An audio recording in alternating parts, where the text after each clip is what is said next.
এই মুহূর্তে আমি গুটি গুটি পায়ে চলে এসেছি সেই জগৎবন্ধু ধামের রন্ধনশালাতে, যেখানে সীতা নবমীর সময়তে কিন্তু জনসাধারণকে বা নরনারায়ণ সেবা করানো হয়, বা অনেকে এটাকে ভক্ত সেবা বলে থাকেন। এটা সম্পূর্ণ ফ্রি অফ কস্টে।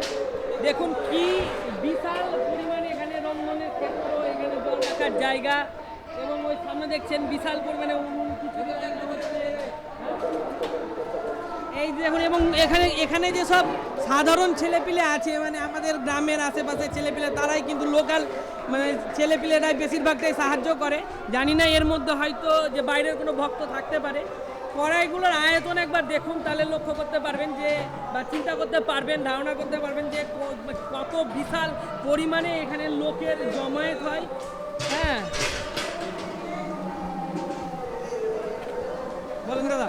খাবারগুলো আছে দেখিয়ে দেন না, যেমন কোথায় রাখা আছে, কিভাবে রাখা আছে। খাবার রাখা আছে, কোথায় রাখা আছে ভিতরে? তো এই দেখো খিচুড়ি, হ্যাঁ খিচুড়ি তরকারি। এখানে ওই রামনবমীতে কত ধরনের তরকারি হয়? এক ধরনেরই না আরও কিছু থাকে এর মধ্যে? সবজি হয়, মানে একটা হয় 5 তরকারির মতো। একটা শুক্তো হচ্ছে, কালকে পায়েস পরমান্ন হয়েছিল, কালকে হয়েছিল, মানে প্রত্যেকদিন হয় না, কিন্তু হয়। এখানে ওই জনসংখ্যা কীরকম আছে ভক্তরা? বহু দূর দূরান্ত থেকে। দিল্লি মোটামুটি লোক খায় প্রায় 1.5 থেকে 5-6 হাজার তো হবেই না বেশি দিনে। দিনে বেশি হয়। এক একটা ব্যাচে মোটামুটি 5,000 লোক বসে। এক এক দিনে একটা ব্যাচে 5,000 5,000 লোক বসে।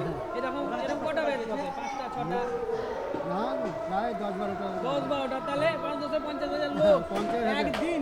একদিন এই তারও সবটা বেশি কদিন হবে, চলে বলছেন এবার? বেশি হবে তো কম হবে। কদিন চলে? 8 দিন, 7 দিন 8 দিন চলে।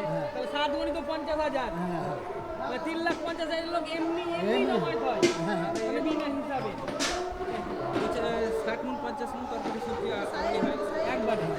আর চাল রান্না হয় মোটামুটি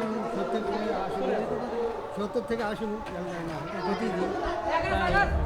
কি বিশাল পরিমাণে ভক্তের ভিড়। ভেতরে যান, ভেতরে হ্যাঁ আয় অতীন, দেখবি তাই চটপট আয় অতীন। জয় জগৎ